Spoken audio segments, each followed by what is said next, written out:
द्वितीय अध्याय। ओम मध्यम चरित्रे विष्णु ऋषि महालक्ष्मी देवता उष्णीक छंद शाकंभरी शक्ति दुर्गा बीज वायु तत्व और यजुर्वेद स्वरूप है। श्री महालक्ष्मी की प्रसन्नता के लिए मध्यम चरित्र में पाठ में इसका विनियोग है। मैं कमल के आसन पर बैठी हूँ, प्रसन्न मुख वाली महिषासुर मर्दिनी भगवती महालक्ष्मी का भजन करता हूँ, जो अपने हाथों में अक्षमाला फरसा गदा बाण वृक्ष पद्म धनुष कुंडिका दंड शक्ति खड्ग ढाल शंख घंटा मधुपात्र शूल पाश और चक्र धारण करती है। ऋषि कहते हैं, पूर्व काल में देवताओं और असुरों में पूरे वर्षों तक घोर संग्राम हुआ।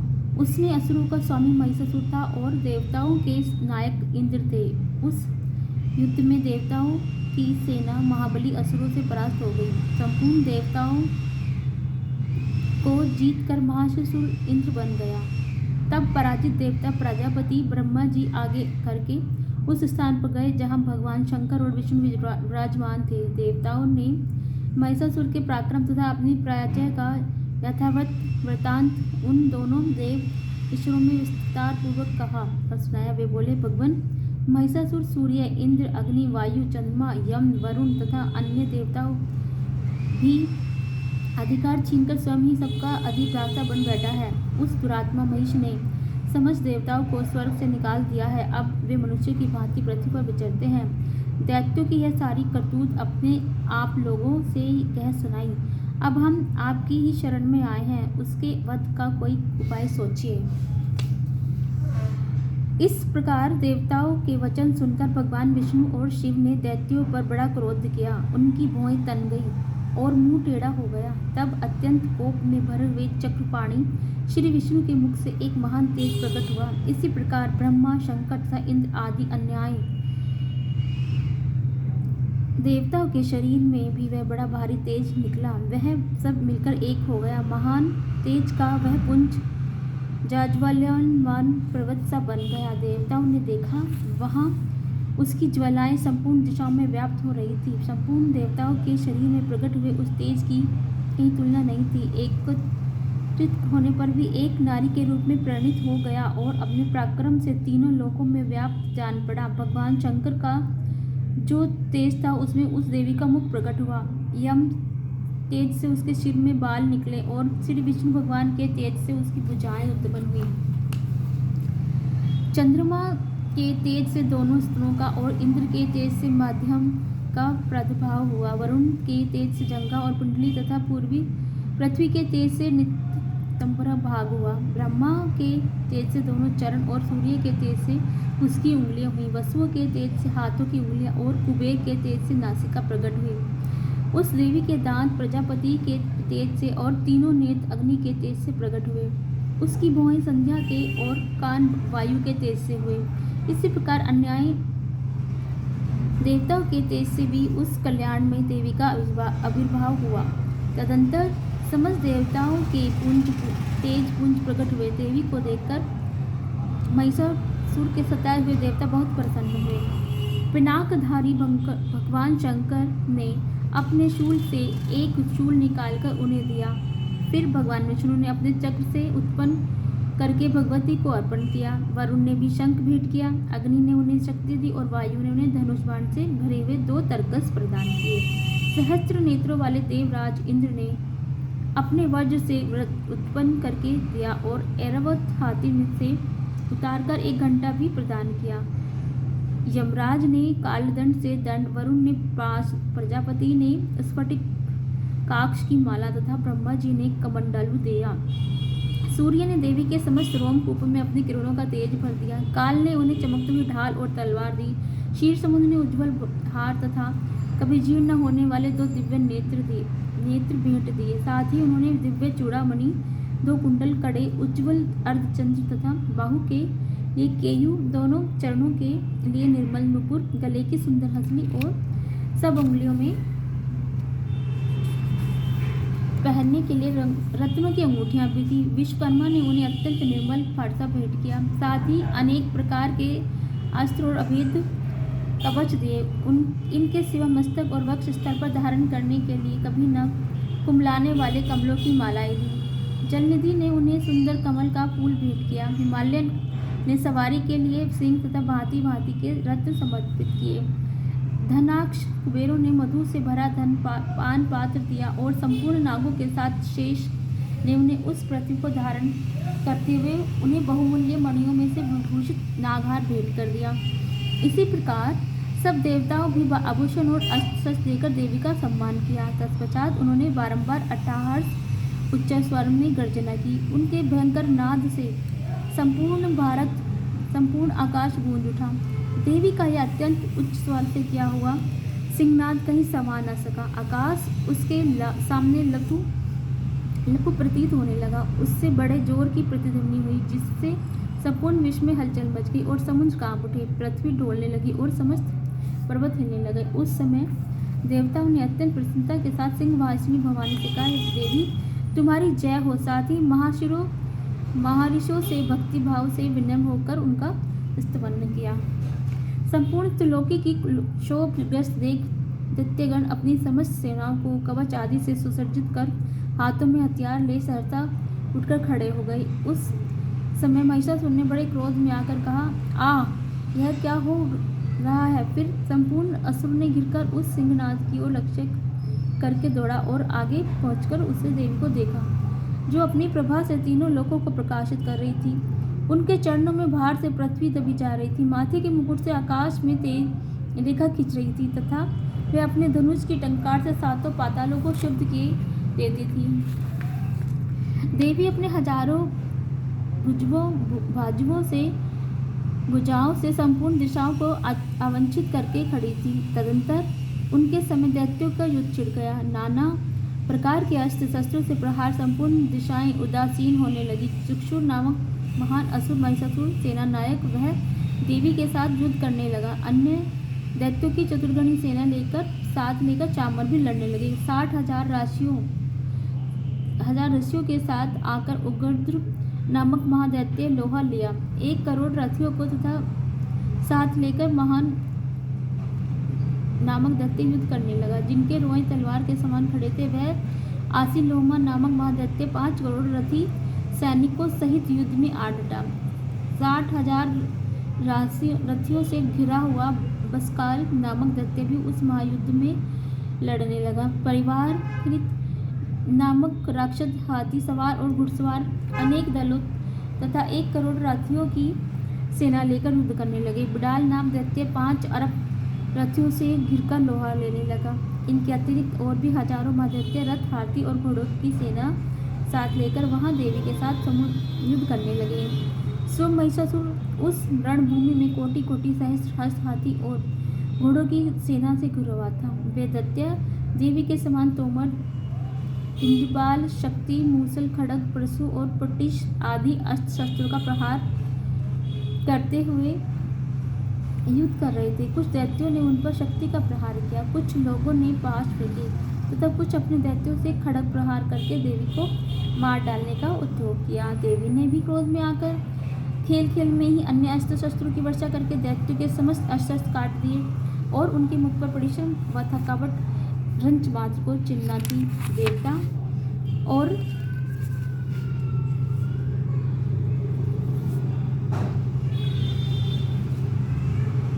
क्रोध से भरकर गर्दन के बालों को हिलाता हुआ असुरों की सेना में इस प्रकार विचरने लगा, मानो वनों में दावानल फैल रहा हो। रणभूमि में दैत्यों के साथ युद्ध करती हुई अंबिका देवी ने जितने निस्वान छोड़े हुए सभी तत्काल हजारों सैकड़ों गणों के रूप में प्रकट हुए। पशु, छिंदीपाल, खड्ग तथा पटिश आदि शस्त्रों द्वारा असुरों का नाश करते हुए नगाड़ा और शंख आदि बजाने लगे। उस संग्राम में महोत्सव में कितने गण मृदंग बजा रहे थे। तदनंतर देवी ने त्रिशूल से, गदा से, शक्ति से, वर्षा से, खड्ग से आदि से सैकड़ों महादैत्यों का संहार कर डाला। कितनों को घंटे के भयंकर नाद से मूर्छित करके मार दिलाया गया।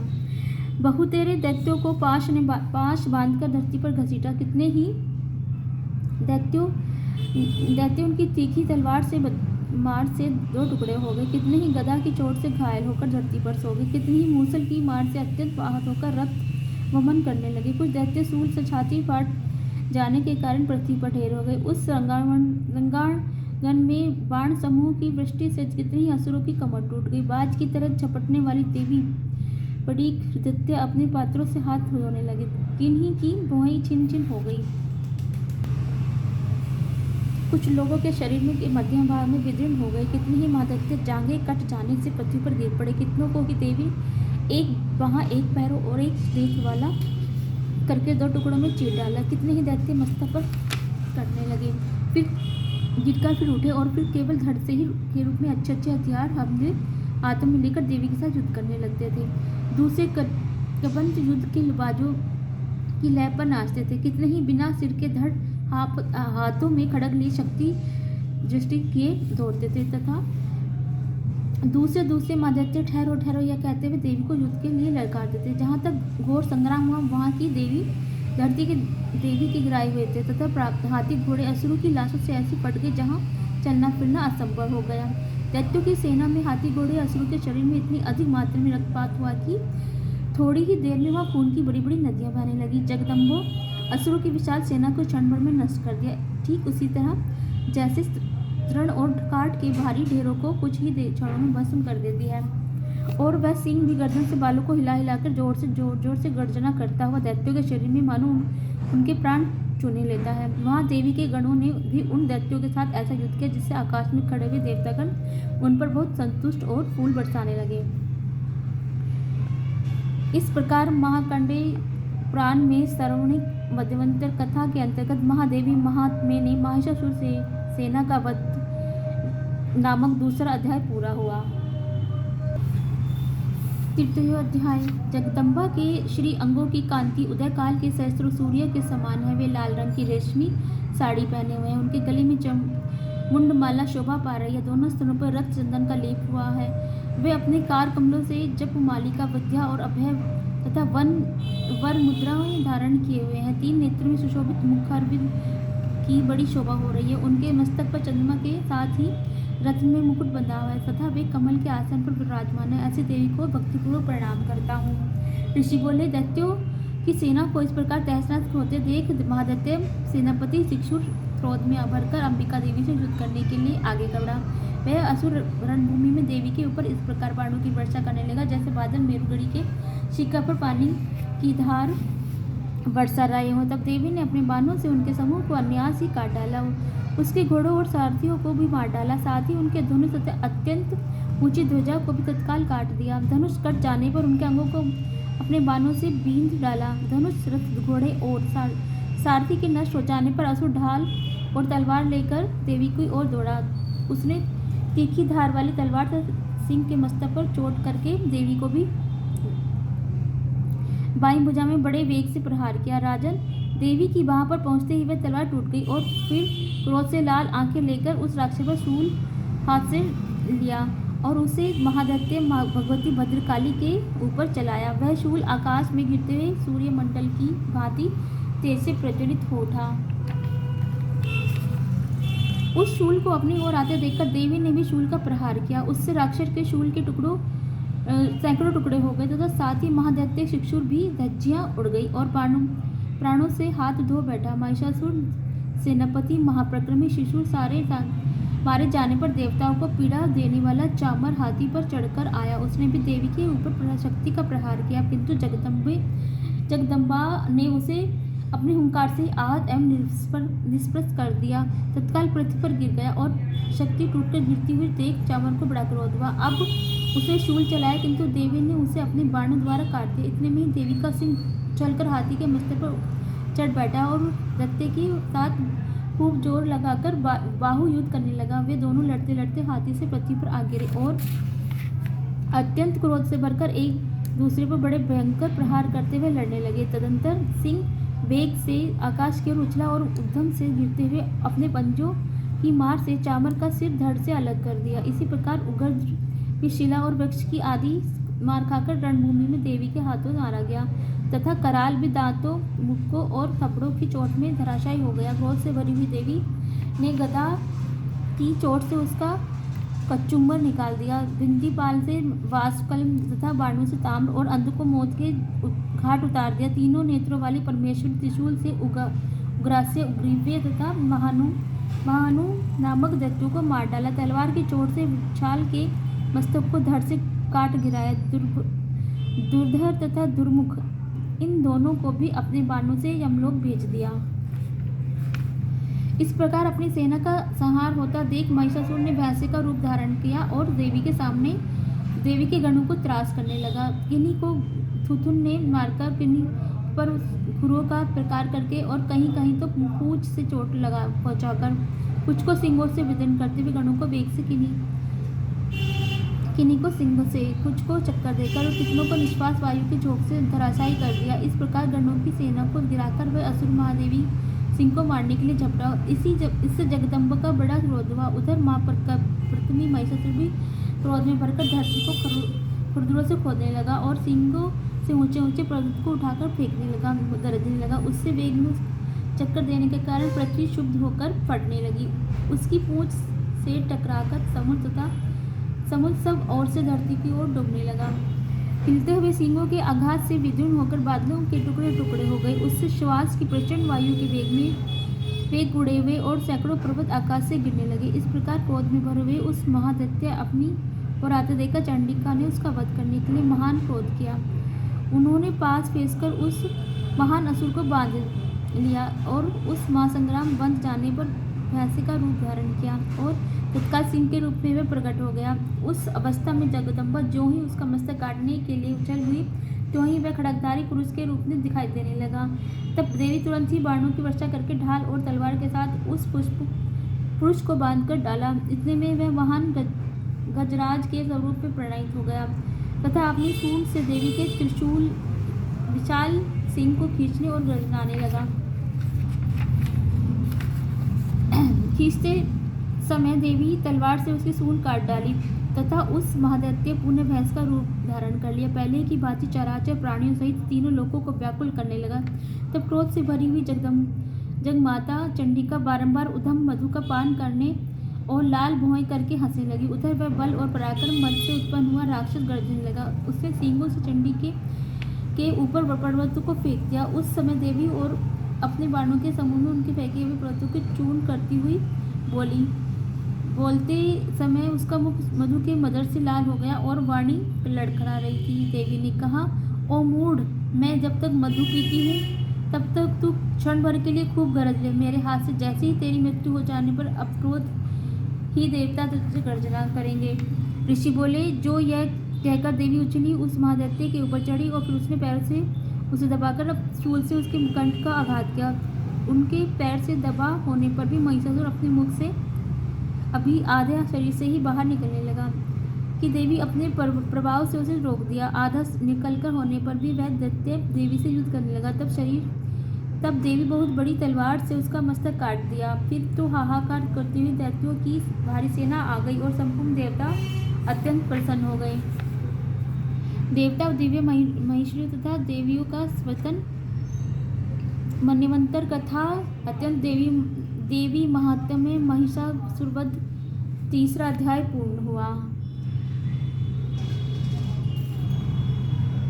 जय माता दी। बोलो काशमुंडा माता की जय। चामुंडा।